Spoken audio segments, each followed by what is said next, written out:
He pushed the papers across the table like it was already done. "It's just a formality, Mom. You'll still live here. Nothing really changes." But everything had already changed. The air in the room wasn't mine anymore. I didn't yell. I didn't cry. I stood up, folded the linen napkin on my lap, and walked out without touching the pen. The next morning, I wrapped one thing, an old cracked teacup from the top shelf, in newspaper, and placed a for sale sign in the yard. Thought I was building a house for him, but it was the only thing I'd ever built for myself. I used to believe that quiet meant safe.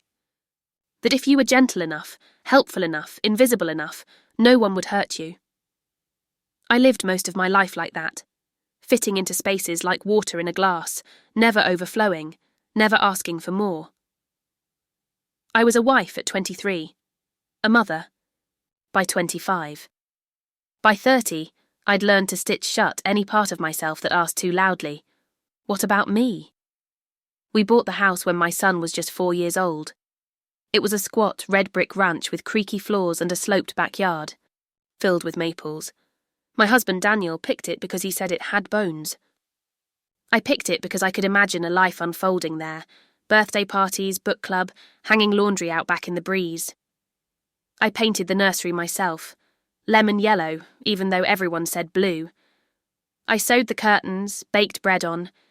Sundays, ran the PTA fundraisers. Daniel was the kind of man who liked order, and I became the woman who gave it to him. Plates hot, socks folded, quiet by 10. When he died, it was cancer. Fast. 6 weeks between diagnosis and burial. He was only 52. My son Jeremy had just turned 22, finishing college, already opinionated, already drifting into the shape of the man he would become. Confident, assertive, used to being the centre of attention. I remember sitting at the kitchen table the night after the funeral, looking at his empty chair across from mine. The refrigerator hummed. Outside, the wind pressed softly against the windows. And I whispered, like a prayer, "Just keep it all together, don't let it fall apart." And I did. I kept it together for years. Jeremy moved back home for a time, to get on his feet. He brought laundry, late-night leftovers, and stories of girls he never kept around for long. I washed his socks without complaint. I folded his shirts. When he finally moved into an apartment with Cassie, the woman who'd become his wife, I helped them pack, bought them a dining table, and baked them a lasagna for the freezer. Cassie was polite, but distant. The kind of girl who called me Maureen, instead of Mom, even after the wedding. She always seemed slightly on edge around me, like I was a guest in their lives who overstayed her welcome. Still, I smiled. I stayed kind. I brought over pot roast and fresh peaches. I hosted Thanksgiving every year without fail. I watched their children on weekends, sometimes for days at a time, so they could have a break. No one asked if I needed one too. Told myself this was what being a mother meant. Not being thanked, not being seen, but being needed. The house became the anchor. I painted it twice, had the roof replaced, learned how to manage the furnace when it groaned in winter. Every time a grandchild left their handprint on the hallway wall, I marked the date next to it with a pencil. That hallway had 10 little prints by the time this story truly began.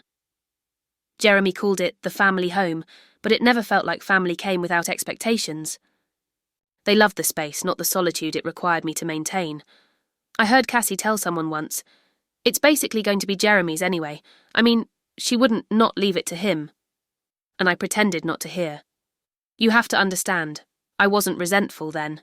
I was just tired. Tired of being the woman who kept everything running behind the scenes, who never made waves, who everyone counted on because she never said no.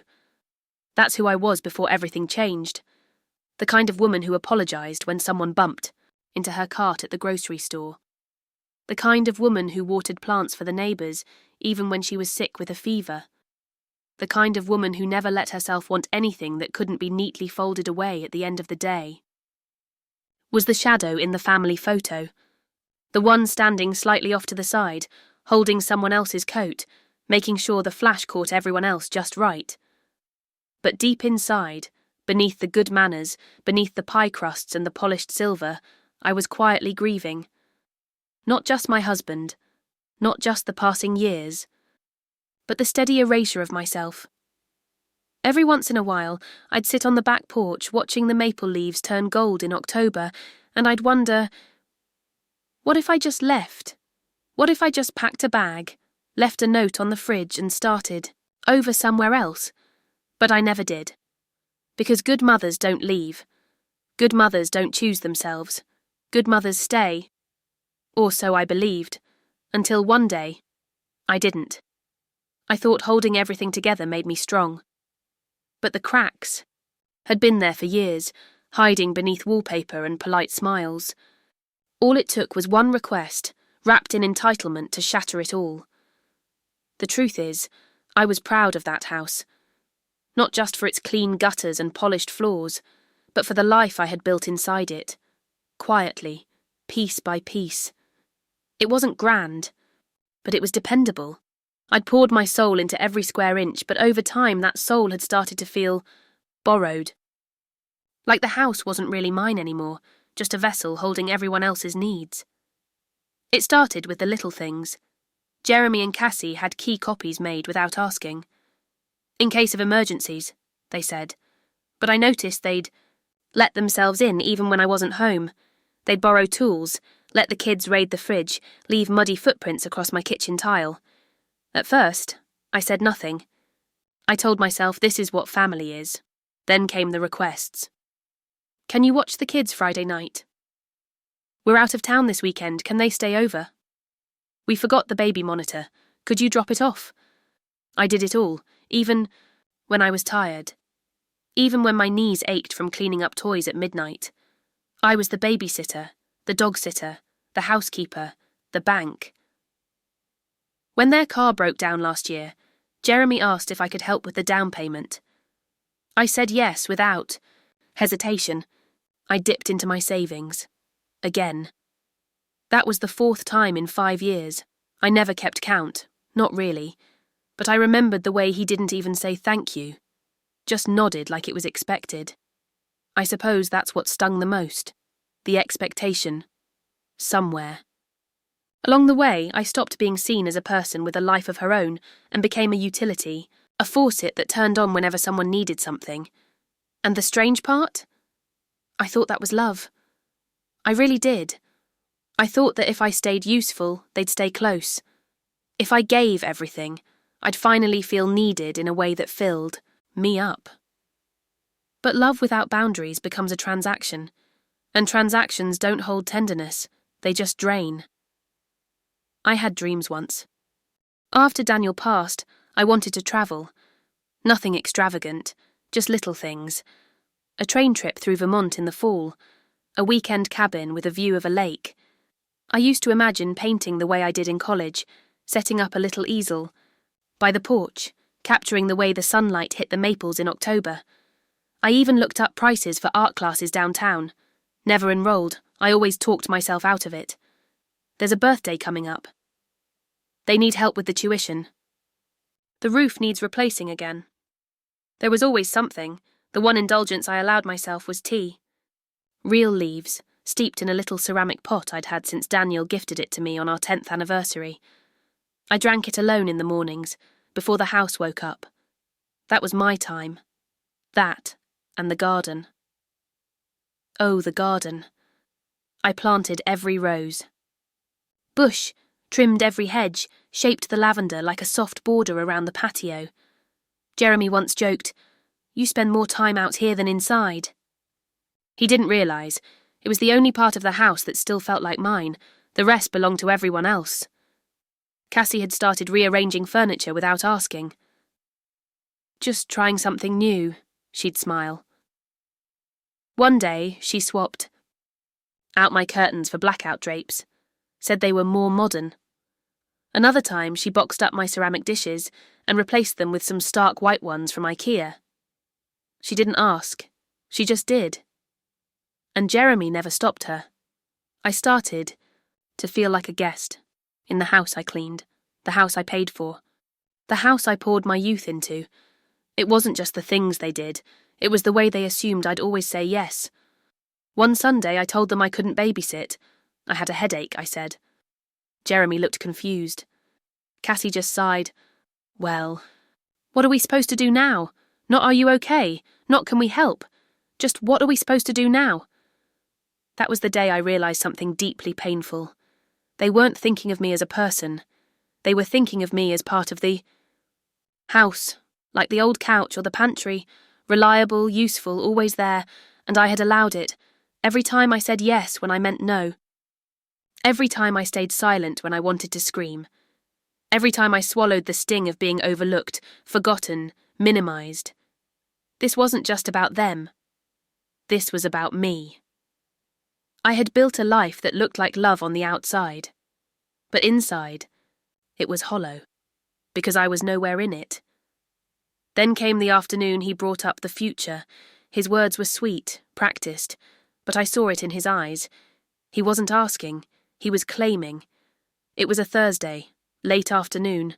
The light was coming in at that golden angle it only finds in early spring, soft, forgiving. I had just finished pruning the roses, dirt still under my fingernails, when Jeremy pulled into the driveway with that sharp click of his car door. No grandkids tumbling out behind him. No Cassie in the passenger seat. Just him. I knew something. Was off immediately.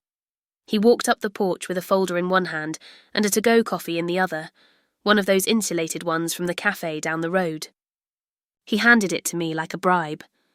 "Your favourite," he said with a smile too tight for comfort. I didn't ask questions. I just led him into the kitchen and set the coffee down untouched. We sat across from each other at the table I'd polished, for 30 years.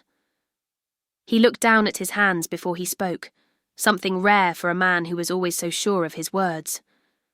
"So," he began, "Cassie and I have been talking about the future." That word, future, rang out with an odd chill. Nodded slowly, folding my hands in my lap. "Okay." He smiled again, this time rehearsed. "With the market the way it is, we've been thinking, maybe it's time to get things in order. You know, protect the house, avoid probate, all the legal stuff." I kept my face still. I've learned over the years that silence unsettles more than argument. He opened the folder and slid a stack of papers across the table. "If we put the deed in my name now, we can make sure nothing happens to it down the line. You'd still live here, of course. Nothing changes. That last sentence, that lie, hit like ice water. Nothing changes, but everything would change. The moment I signed, this place would no longer be mine. Not the kitchen I'd cried in, not the garden Daniel planted with his bare hands, not the hallway lined with little handprints, not even the old oak tree out front where Jeremy once tied a red ribbon to welcome his baby sister, who never made it home. He must have taken my silence as hesitation, not resistance. It's just smart. Planning, Mum. And you know we'd take care of you. You'll always have a place here. Take care of me. Like I was already fading. Like I was a soft piece of luggage he could zip up and store in a guest room. I looked down at the folder. The papers were thick, printed with legal terms in small font. There was even a signature line with my name typed beneath it, ready for me, as if this were already decided. "I haven't read any of this," I said quietly. "It's standard stuff. We had a lawyer draw it up. They'd been planning this. Without me. Cassie. Jeremy. Maybe even her parents, who always had an opinion about what we should do, and not once had they asked me what I wanted. I felt my spine go stiff, but I kept my voice level. "Why now?" Jeremy shrugged. "It's just time, Mum. You're getting older, and if something happens, God forbid, it's better this way. Easier." He used words like easier and secure. But what he meant was control. What he meant was, we've waited long enough. I stood up without another word, walked to the sink and turned on the faucet. I let the water run over my dirt-stained hands until it turned cold. My mind was quiet, but my chest felt like it was splintering. Behind me, Jeremy cleared his throat. "You don't have to decide now, just look it over." He slid the folder back toward me and placed the pen on top. I heard the legs of the chair scrape as he stood, then his hand was on my shoulder, light, rehearsed. "We're doing this for you, you know." I didn't respond. I just kept washing. My hands. When he left, I picked up the folder and walked to the small writing desk in the corner of the living room. I opened the drawer beneath it, the one no one else ever looked in, and pulled out the green file folder that had lived there for over a decade. Daniel's handwriting was still clear on the front. Maureen, house, original copy. I hadn't opened it since the funeral. Something in me had always known I might need it one day. I didn't look inside that night. Not yet. Instead, I placed Jeremy's folder beside it, closed the drawer and sat down on the couch with the lights off. Tabkasai. House was silent, humming with the ghosts of 100 small sacrifices. I could feel them rising, stacking up like forgotten laundry. A thought surfaced I hadn't allowed myself in years. This is still my home, and I don't owe it to anyone. I wish I could say I confronted him then. But the truth is, it was the quiet that changed everything. Because in that quiet, I started to remember whose name was on the deed and whose name wasn't. It didn't unravel all at once. That would have been easier, cleaner, like a storm you can point to and say, there, that's when it happened. But with family, it's never like that. It's quieter. Like water seeping into floorboards, slow, invisible, and rotting everything. From the inside out. After that Thursday, I started noticing everything differently. The tone of their voices, the way decisions were made in my kitchen, at my table, but not with me. Cassie came by a few days later to drop off the kids. I was in the garden trimming the lavender when she called out, "I hope you don't mind. I took down the photos in the hallway. Thought it might be nice to frame them properly." I didn't respond right away. I just turned to look at the space she meant, the hallway, the one where I'd traced each grandchild's handprint in pencil and dated it beneath like rings on a tree. Gone. Everyone. I wiped my gloves on my apron and asked as gently as I could, "Where are the photos?" "Now, in a box in the garage," she said, breezy and distracted. "Don't worry, they're safe." Safe. As if what I was worried about was damage, not erasure. That same week, Jeremy stopped calling just to talk. His messages became short, clipped, needs-based. "Can you pick up Noah at 3? Do you still have that cooler we used last summer?" Cassie said you might want to host the cookout again. Everything was phrased like an offering, but wrapped in the soft assumption of yes, as though my time, had always belonged to them, and any moment I used for myself was a kind of theft. There was one Saturday morning that sticks in my memory. I had finally signed up for a watercolour class at the rec centre, just one session. I hadn't told anyone, afraid that if I said it aloud, it would get taken from me like everything else. I dressed early, packed a little tin of brushes I'd kept since Daniel bought them for me, and walked toward the car. Just as I reached for the door handle, Jeremy pulled into the driveway unannounced. All 4 grandkids spilled out, backpacks half-zipped. "Hey, Mum," he called, waving a hand. "We got called into work stuff last minute. Can you keep them for a few hours?" He didn't ask. He assumed. I glanced at my bag in the front seat, then back at the kids, and I did what I always did. I swallowed my own plans and nodded. Of course. The class started at 10. At 10:04, I was wiping yogurt off the toddler's chin. The next. Morning, when I opened the fridge to make breakfast, I noticed half my groceries were gone. Juice, sandwich meat, eggs. No one had asked. No one had left a note. Just taken. That was how it went. Piece by piece. Like they were gently pulling the net out from under me, assuming I'd never try to climb anywhere again. And then there were the words, subtle, like hairline, cracks, little digs disguised as jokes. Cassie to a friend at the barbecue. "Maureen's a traditionalist, she still writes checks." Jeremy laughing, "She means well, but she doesn't get things like finances. That's why we're helping." Even the grandkids echoed it. "Dad said you get confused sometimes." I began to wonder if they were preparing the world to see me as incapable, a quiet campaign to reposition me, not as the matriarch, but as the relic, someone to be cared for, managed, set aside. The hardest part wasn't their behaviour, it was that I had let it happen. I had trained them, over years, to treat me as background, every time I didn't correct the assumption, every time I said yes when I meant no, every time I disappeared, into the walls of their lives, smiling politely while they peeled away my name from the things I had built. And I knew. They didn't even realise it, because people rarely see the hands that hold them up, until those hands finally let go.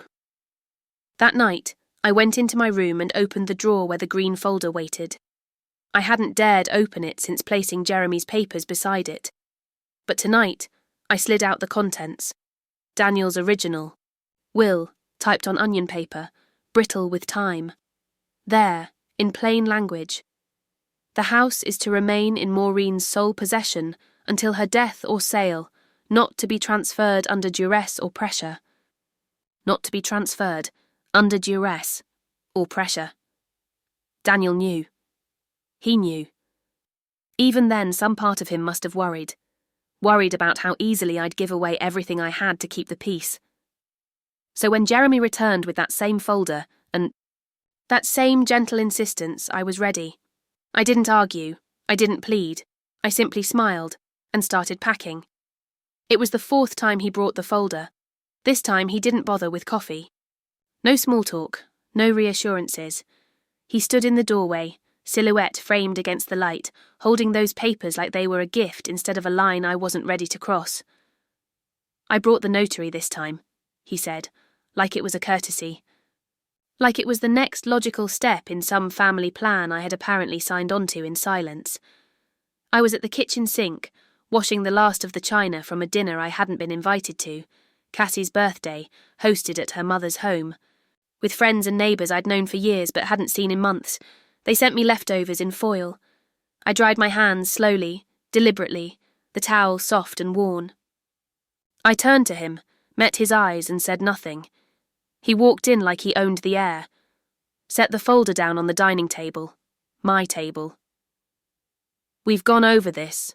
Nothing changes, Mum. It just makes things cleaner on paper. You'll still live. Here. But it protects the house. Makes sure everything is aligned. You don't want things getting messy later, right? He was already pulling out a pen. Already flipping to the page with the sticky note that said, "Sign here."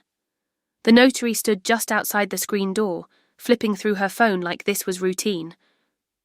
"Go ahead," he said gently. "It's better this way. We can finally get the kitchen updated, and you don't have to worry about all the maintenance stuff anymore." I looked around the kitchen. The one Daniel built. The chipped tile we laid together on our knees. The cabinets with squeaky hinges that had never once failed to open. The linoleum Cassie called tired. It wasn't perfect, but it was ours. Now he wanted it gone, improved, replaced, like me. I sat down. Not at the head of the table, just beside the window where the morning light usually fell. And I realised I wasn't afraid. Not anymore. "I'm not signing," I said softly. He froze. Just for a second. Then smiled, forced. "Mum, we've talked about this. I'm not signing," I repeated. This time I didn't blink. His face changed. Slightly, like something cracked under the surface.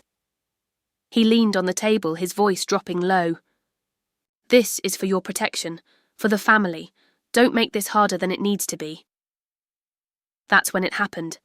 Something broke inside me, but it wasn't collapse, it was release. I stood up, calm as winter stillness, and said, "I need some air." I walked past him, past the notary, into the garden where the lavender was starting to bloom. I didn't scream, I didn't cry. I just let the silence hold me. And in that silence the truth rose like a tide I couldn't unsee. They were waiting for me to fade, and I had been fading for years, but not anymore. That night, I didn't eat dinner. I walked the house instead, barefoot, slow, room by room. I touched the corner of Daniel's favourite chair, still worn at the headrest. I ran my fingers over. The piano no one played anymore, remembering the way my son once pounded out chopsticks with sticky fingers. I opened the drawer and looked again at Daniel's will. Not to be transferred under duress, then I did something I hadn't done in decades. I went to the back closet, the one we never used. I pulled out my old duffel bag, the green one from our honeymoon in Maine. Still smelled faintly of cedar and salt. I laid it on the bed. Then, carefully, I reached into the top shelf of the pantry and retrieved the one thing I couldn't leave behind. The cracked teacup, ivory porcelain with a hairline fracture running down its centre, barely visible unless the light caught it just right. It had been a gift from Daniel, a small quiet symbol of love and care. The last thing he bought me before the hospital visit started. I wrapped it in a dish towel and placed it in the bag. I didn't sleep that night. I listened.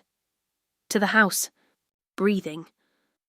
To the past unfurling itself across the walls, and somewhere between the soft creak of the attic vent and the faint hum of the old refrigerator, I heard my younger self say, "It's time, not just to say no, but to leave, to begin again. Aid. Always carry something that proves you've made things with your own hands." I didn't understand it then. But that night, as I wrapped the teacup and zipped the duffel, I finally did. Have you ever remembered something small? Just when everything felt like it was falling apart? Would you have walked away or endured more? By morning, the real estate agent had called back. The sign would go up within the week, and I would disappear from their story without a fight, because sometimes the loudest rebellion is leaving without a single word. I didn't tell anyone I was selling the house. No announcement, no long conversation, no dramatic goodbye. Just one phone call to the realtor Daniel and I had. Used years ago. A quiet woman named Helen with a gentle voice and a stronger spine than she let on. "It's time," I told her. She didn't ask why. She just said, "We'll list it by Monday." That was Friday morning. By Saturday, I had donated 3 bags of clothes, packed half the kitchen, and scheduled a furniture pickup for the following week. I kept moving. Not frantically, but steadily, like a tide that had decided it was done returning to shore. Jeremy and Cassie didn't notice, not at first. They had stopped dropping in as often. Maybe they were giving me space, or maybe they thought the pressure they'd applied had done its job, and all that was left was waiting. But there was one visit, just after I'd packed up the family room, that still burns in my memory. Cassie. Stopped by with the girls, holding a bag of hand-me-downs she wanted to store in my garage. She opened the door to the family room and stood in the doorway, blinking at the stacked boxes and bare shelves. "What's all this?" she asked. "Clearing things out," I said simply. "I'm letting go of what I don't need." She laughed. Awkward. Nervous. "Are you nesting or moving?" She was joking, but her voice held an edge. I just smiled. "Something like that." She left without asking anything more. There were no accusations, no begging or yelling, just distance. Like a fog settling between us, and in that distance, I could finally breathe. The realtor came by that Monday with her measuring tape and notepad. Helen walked each room quietly, as if respecting the ghosts. When we reached the kitchen, she paused. "You sure?" she asked. I looked around at the worn counters, the sunlight pooling across the floor, the spot by the window where I had once cradled Jeremy after a scraped knee. Then I nodded. This house gave me everything it could. Now it's time I give something to myself. For sale 3 bedrooms, 2 baths, good bones, good history. Jeremy saw it before I had a chance to say anything. He called once, I didn't. Answer. Then a text. "What's going on?" I didn't reply. That was the first silence, but not the last. The night before the open house, I sat at the kitchen table with a single cup of tea. No TV, no radio. Just silence, thick as molasses. Jeremy knocked around 9 p.m. I didn't open the door. I saw his silhouette through the curtain. Saw him shift from confidence to confusion to frustration. He waited 5 minutes, knocked again, then placed something on the porch, a sticky note with my name on it. I didn't read it. I let it flutter away in the wind like everything else I'd once held onto too tightly.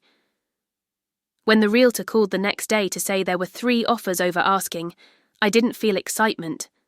I felt still, centered, like the click of a final puzzle piece. I signed the papers the following week. They asked if I wanted to leave a letter for the new owners. I wrote 2 sentences. May this house give you as much as it gave me, and may you never forget to make space for yourself inside your own walls. I didn't wait for closing day to leave. I packed my duffel, took the cracked teacup, and walked. Out the door at 6:15 a.m. while the birds were still half asleep. I didn't tell the neighbours, didn't say goodbye, because I wasn't just leaving a house. I was shedding a version of myself that had forgotten how to speak aloud her own name. That morning I drove for hours. No destination, just distance. The sun kept climbing and I let it. I stopped at a roadside diner just past a town whose name I never caught. Ordered eggs, toast, coffee. The waitress asked if I was travelling. I smiled and said, something like that. She didn't press, and I loved her for it. I spent the first night in a small motel by a river, the kind with floral bedspreads and soft lamps that buzzed just faintly. I drank tea from the cracked cup and stood by the window, watching the reflection of the moon in the water, and for the first time in decades no one knew where I was. No one needed anything from me, and I didn't feel afraid. I felt free. But freedom has a strange echo. It forces you to listen to what's been buried. And I was about to discover that some truths don't stay quiet forever, especially the ones hidden in legal corners and untouched drawers. 3 weeks after I left, a letter found me. I'd rented a cottage in a town small enough that no one asked questions, just waved from porches and pointed to where the tide came in slow and faithful. It was the kind of place where people wore silence like a second skin, where I could disappear without explanation and be treated like I'd always belonged. The letter arrived in my P.O. box, tucked between a utility bill and a local newsletter, filled with photos of fishermen and pie contests. I almost threw it away, but the envelope stopped me, heavy, ivory and hand-addressed. The return address was stamped from the law office Daniel had used, one I hadn't thought of since the year. The cancer took him. Inside, 1 page, 1 photocopy, and a note clipped in the lawyer's neat mechanical script. Maureen, I thought you'd want a record of this, for your peace of mind. JL. I unfolded the will, Daniel's, dated just 6 months before he passed. I knew this document. It had lived in the green folder I kept tucked in the back drawer for over a decade. I had read the basics before, but never closely. Never like this. But this time, my eyes locked on a clause that had somehow escaped me.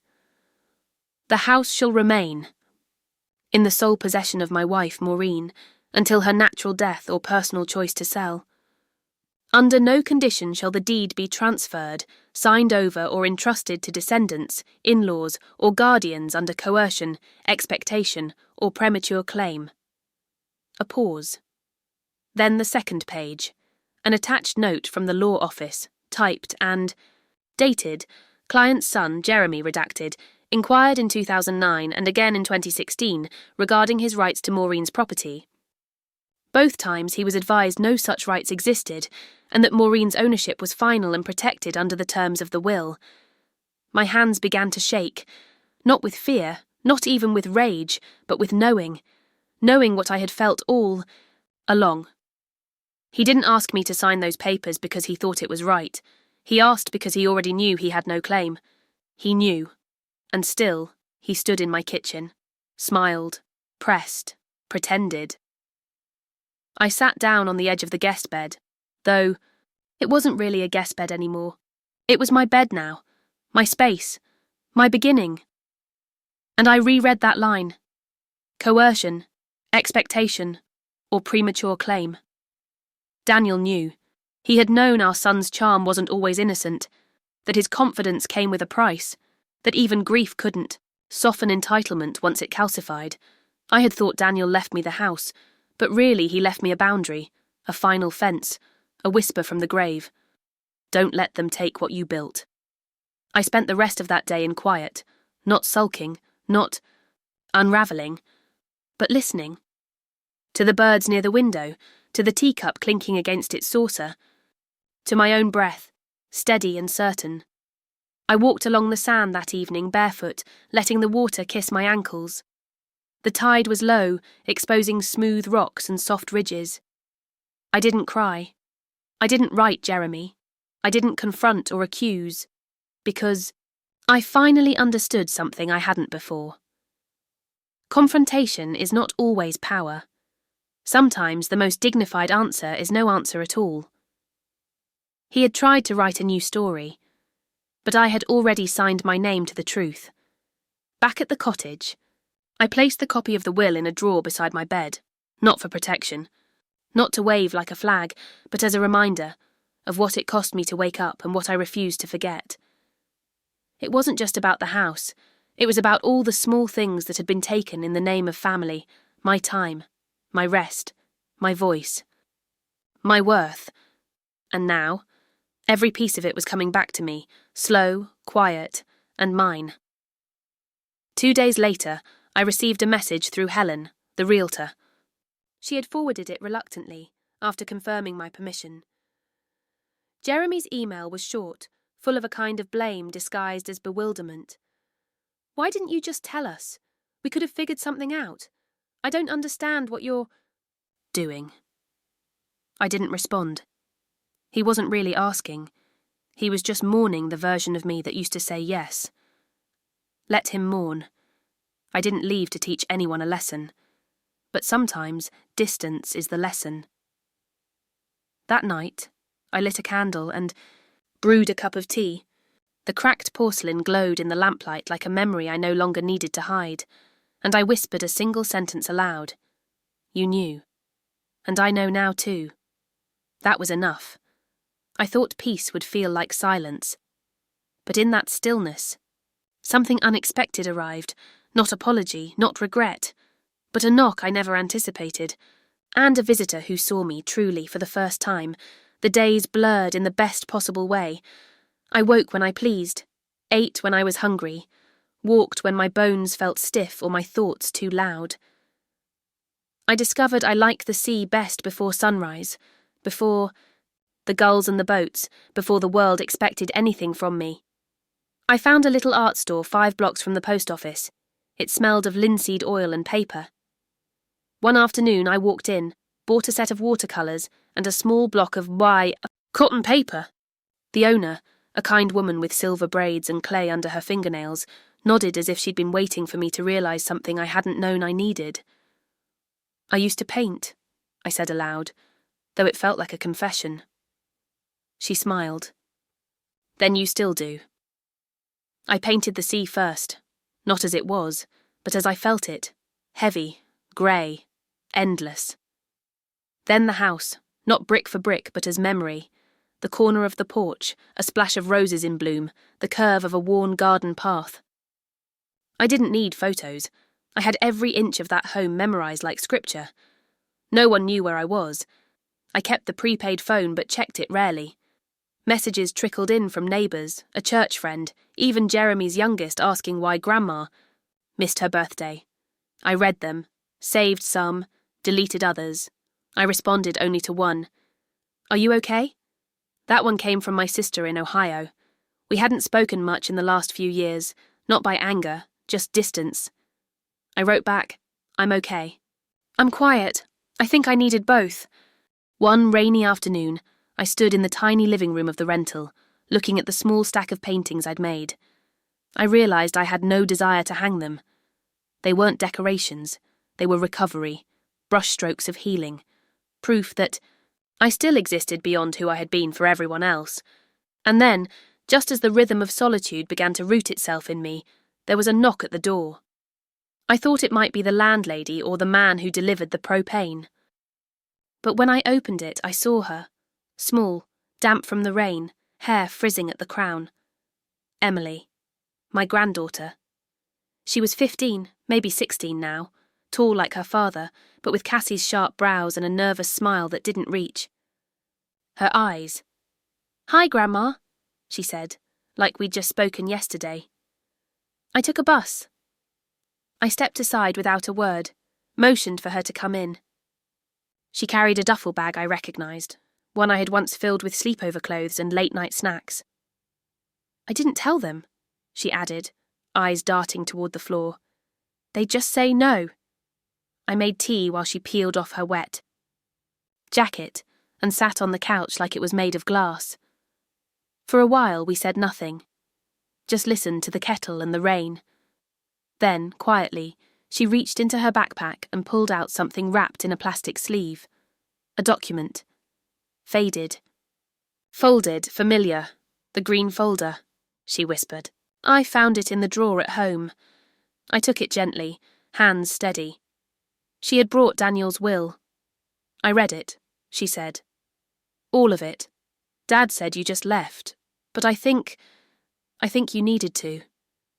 I looked at her then, really looked at the worry in her posture, the way her hands picked at the threads of her sleeve, the quiet intelligence in her gaze. "I did," I said, "and not just the house." Emily's eyes filled with tears, but she didn't cry. "They talk about you, like you were confused, but I knew you weren't. I could feel it. Every time we came over, it felt like the house belonged to everyone but you." I wanted to say 100 things, but none felt needed, so I poured the tea. We sat, and for the first time in years, someone in my family saw me without looking through me. She stayed 3 days. No phones, no questions. We walked to the beach. We baked a small apple tart that fell apart, but tasted like the ones Daniel used to beg for. We didn't talk much about Jeremy or Cassie. Only once did Emily say, "Dad's not a bad person. He just always thought it was his turn." I nodded. "And I always thought it wasn't mine." She blinked, then smiled. A real one this time. On the morning she left, we folded her things quietly. I handed her a small wrapped package. "What is it?" she asked. "It's not for now," I said. "It's for when you feel yourself disappearing." She held it against her chest like a secret, then hugged me tighter than she ever had. "I'm proud of you," she said into my shoulder, "for leaving." After she left, I walked to the edge of the water, toes digging into cold sand. The tide was low again. The same kind of low that made room for finding things that had been buried, sea glass, broken shells, once lost buttons. And in that quiet, I realised something. Leaving hadn't made me smaller. It had given me back my shape. But just when I thought the story had settled, the world reminded me. They hadn't forgotten, and some people don't let go. Even when the door has already closed.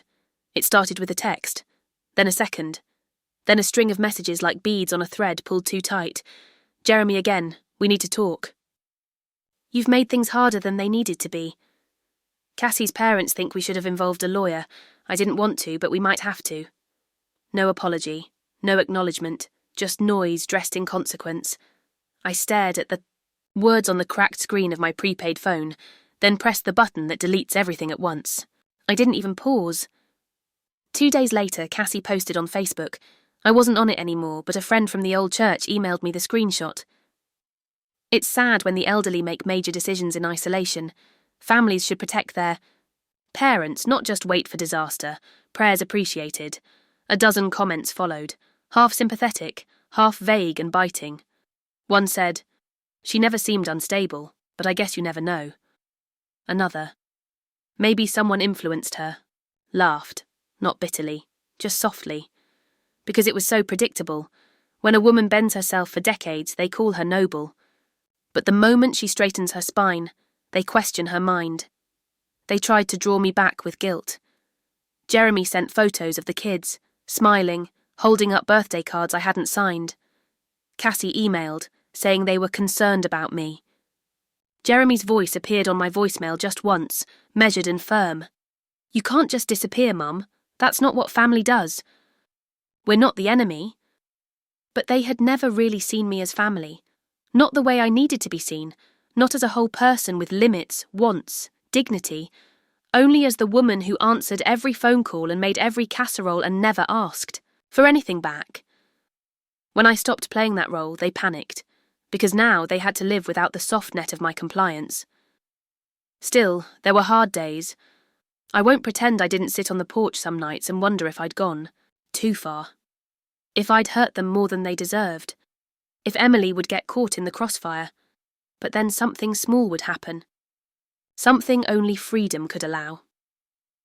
Like the morning I drove myself to a hardware store, asked a young man about tools, and watched his surprise when I fixed the loose cabinet hinge in my rental all on my own, or the evening I was asked to read, a poem at the town's library circle, my hands shaking, voice unsure, until the applause was warm and real and without condition. Each time, something clicked into place. A part of me returned. Not new, not improved. Just mine. They thought I'd stay broken. They thought I'd live in regret. What they didn't understand is this. I had already lived for years in the house of regret. I had wallpapered its rooms with silence, I had dusted its mantles with fear, and I had walked out of it with nothing but a cracked teacup and a name I was finally willing to say aloud. One Sunday, I drove to a small farmer's market just outside town. I carried a basket, wore a scarf, looked like someone who belonged. A woman. Selling honey asked where I was from. Nowhere in particular, I said, and everywhere I needed to be. She laughed. You sound like you left something behind. I did, I said, holding her gaze. But it was already lost long before I let it go. Weeks later, Emily sent a letter. Real ink on real paper. Things are tense at home. But I'm okay. I keep the painting you gave me under my bed. I show it to no one. But when I look at it, I remember you're out there. Proof that you don't have to stay where people forget to see you. She ended it with, I'm learning to say no. It's harder than I thought, but it feels like breathing. I folded the letter, pressed it between the pages of Daniel's old gardening book, and smiled. They hadn't broken me. They had revealed me. I began volunteering at the local library 2 evenings a week, helping children with their reading, cataloguing, donations, wiping dust from forgotten shelves. The director, Annette, was in her 50s, kind-eyed, recently divorced. She asked if I'd like to run a memoir workshop for women in town. They don't think they're writers, she said, but they all have stories. I thought of mine, of cracked cups and empty hallways, of questions never asked, of silence that bloomed into escape. Tell them that's exactly how writers begin, I said. One night, I heard a knock on the door. Not Jeremy, not Cassie, just my neighbour Marlene holding a lemon pie and saying, You look like someone who should never eat dinner alone. We sat on the porch, forked pie right from the tin, and laughed about nothing until the stars came out. It was the first time in years I felt full, without having to serve anyone else first. But the world doesn't stay quiet forever. Sometimes, it circles back in the form of a letter, a confession, a confrontation I never asked for, but one I would meet on my own terms, with my voice finally steady. It came in the form of an envelope. No return address, no markings, just my name in blocky, uncertain handwriting, Maureen. I found it in my P.O. box late on a Tuesday. The wind was sharp that day, coming off the sea in sharp gusts that pulled at coat sleeves and scattered stray, receipts like dried leaves. I knew the writing, knew it the way a mother knows the pitch of her child's cry from across a playground. Jeremy. I sat in my car for a long while, the engine off, keys resting in my lap. The envelope lay untouched, on the passenger seat like something living, breathing, watching, waiting. When I finally opened it, I didn't read it immediately. I stared at the first sentence for so long, the words lost their shape. I didn't understand what I was doing. The letter went on for 3 pages, not handwritten, typed, as if that created distance from whatever was hardest to admit. He told me he was angry, confused, that losing the house felt like losing me. That when Dad died, something in him collapsed too, but he was too proud to show it. I wanted control because I didn't know how to ask for help, he wrote. Cassie said we were preparing for the future. I think I just didn't want to. Feel powerless again. He said he remembered me always saying yes, that he assumed I would never leave because I never had. And when I did, without drama, without warning, it stunned him in a way shouting never could. You didn't just walk out of a house, he said. You walked out of a role I didn't know I'd caged you in. I read it 3 times, and with each reading, something shifted. Not forgiveness, not yet. But understanding. That's the thing about confrontation when it comes slow and on paper. It gives you time to feel your own heartbeat before you react. I waited a week before I responded. Not because I wanted him to squirm, but because I needed to answer as myself, not the mother he remembered, not the woman he expected, just me. I sat at the small wooden desk in the corner of the cottage, tea steeping beside me, and began. Jeremy. I'm glad you wrote. That alone means more than you may know. I'm not angry anymore, but I am awake, and I don't plan to go back to sleep for anyone. I told him the truth, not cruel, but steady, that I had spent too many years teaching others how to ignore my needs by ignoring them myself, that I had raised him to feel safe, but not always to see the hands that built that safety, that I was reclaiming those hands now, not to hurt, not to shame, but to hold something of my own. I didn't leave because I stopped loving you, I wrote. I left because I finally started loving myself. I ended the letter with a photo, a small watercolour I had painted of the house, not as it stood, but as I remembered it. Soft golden light in the windows, roses in bloom, curtains dancing in a breeze. But no people, no shadows, just peace. This is how I remember it, I wrote. This is how I'm letting it go. I signed my name, not Mom, not Mother, just Maureen, and I mailed it. No tracking, no expectation. A few days later, Emily called from a borrowed phone. He read it, she said. Twice. He cried. I didn't ask for details, didn't press for promises, I didn't need resolution. I had already built something stronger, a boundary he could no longer cross with guilt, and a voice that didn't tremble when I used it. Silent scene rule, reinforced here. 1 week later, I walked the beach again, the wind pressing gently against my back. A man was building a cairn from flat stones, stacking them in perfect balance. He nodded as I passed. I nodded back, and I realised this was my new language. Not confrontation, not accusation, but balance, stone by stone, choice by choice, word by word. That evening, I sat at my desk again and painted a small scene, a cracked teacup filled with wildflowers. I tucked it into an envelope and sent it to Emily with a note. You're allowed to rebuild too, start wherever it breaks. But not every truth is loud. Some arrive in silence, in presence, in the space someone refuses to fill with excuses. And in that silence, a different kind of healing began. One I didn't expect, but deeply needed. It was late spring when Emily returned. I heard the gravel crunch beneath her shoes before I saw her. I opened the door before she could knock, as if some part of me had already sensed she was coming. She looked taller than I remembered, older even. But it was the eyes that struck me. Not because they'd changed, but because they hadn't.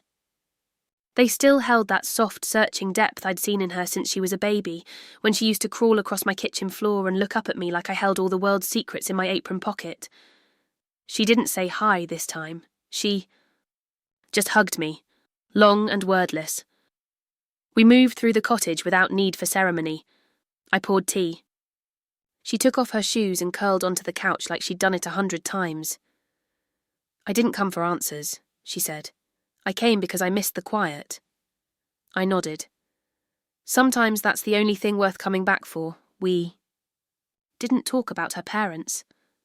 Not at first, but the questions hung there. Soft, uncertain, like laundry on a line waiting to dry. Eventually she said, They're not angry anymore, just embarrassed, defensive. Dad's been quieter than I've ever seen him. I stirred honey into my tea slowly. Some truths make noise, others just make room. She looked up. What do you mean? I mean that your father's silence might be the start of something, or it might just be his way of keeping peace without ever facing the mess. She bit her lip. I think he knows he was wrong. But he's not used to being wrong without someone fixing it for him. There it was, the sentence that hovered like a lantern over my whole life. He's not used to being wrong without someone fixing it for him.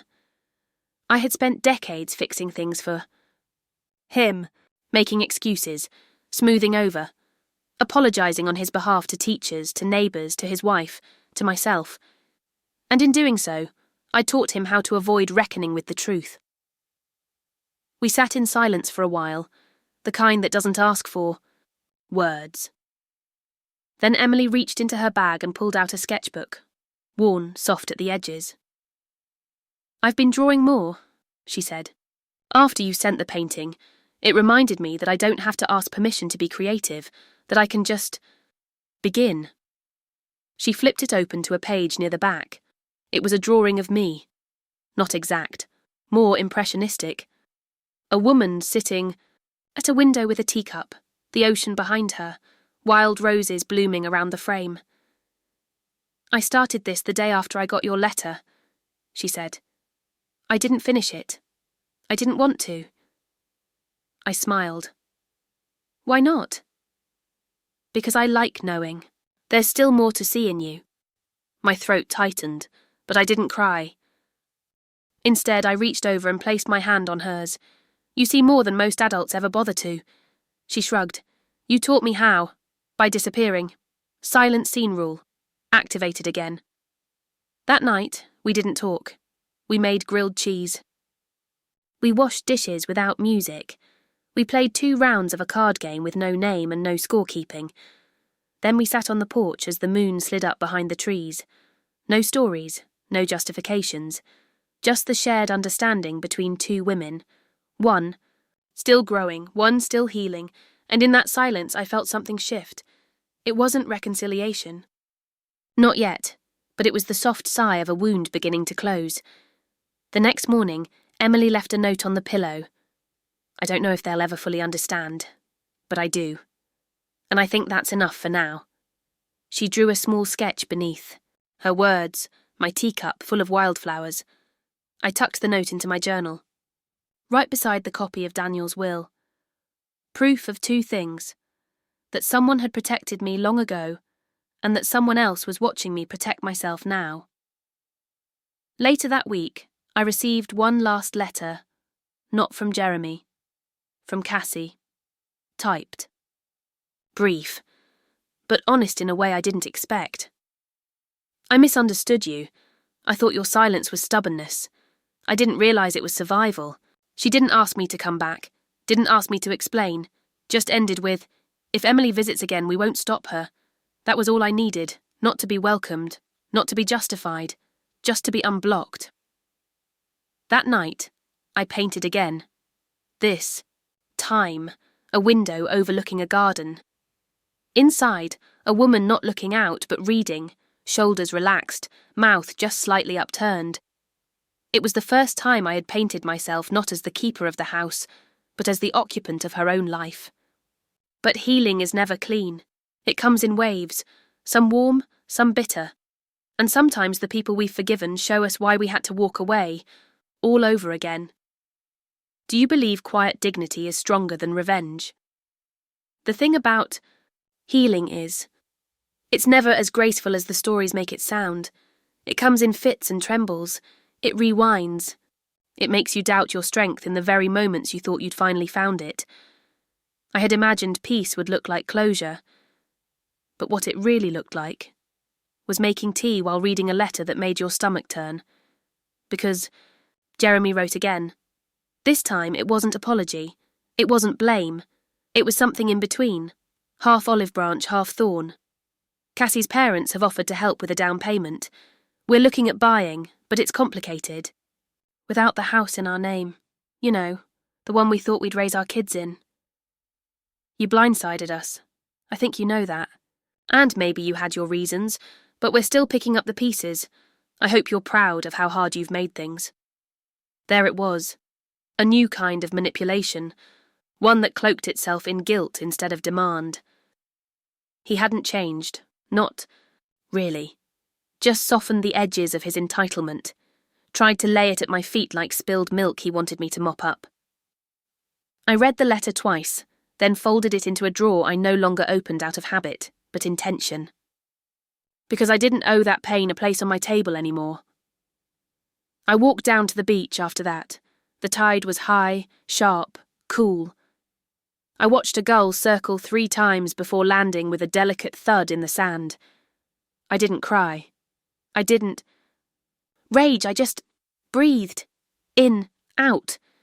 Then I whispered something I hadn't allowed myself to say aloud, even in private. I forgive you. But I don't invite you back. And I meant it. Because the real win had never been about reclaiming the house. It wasn't about proving I was right. It wasn't even about teaching anyone a lesson. It was about removing myself from a place where I was only ever seen in pieces. It was about no longer needing to be understood to stand in my own truth. Reversed perception twist, activated here. Later that week, I spoke to a neighbour, a woman named Pauline whose daughter used to be friends with Cassie. She mentioned that Jeremy had been attending financial counselling, that he'd started delivering meals for extra income, that Cassie had gone back to work full-time. They're not doing well, Pauline said gently. I don't mean to pry. Just thought you'd want to know, and for a moment, just a breath, I felt something like pity. Not because they'd fallen, but because they had spent so long building a life on the assumption that mine would always be available to cushion theirs, and without that cushion, they were learning how hard the floor really is. I didn't take pleasure in it. I didn't feel vindicated. I just felt still. Because their struggle was theirs now. It no longer belonged to me, and that was the real inheritance I had left behind. The one no one saw coming. Emily visited again in June. We went to an outdoor concert and ate roasted corn on sticks. She wore a wide-brimmed hat and told me her parents were a little quieter these days.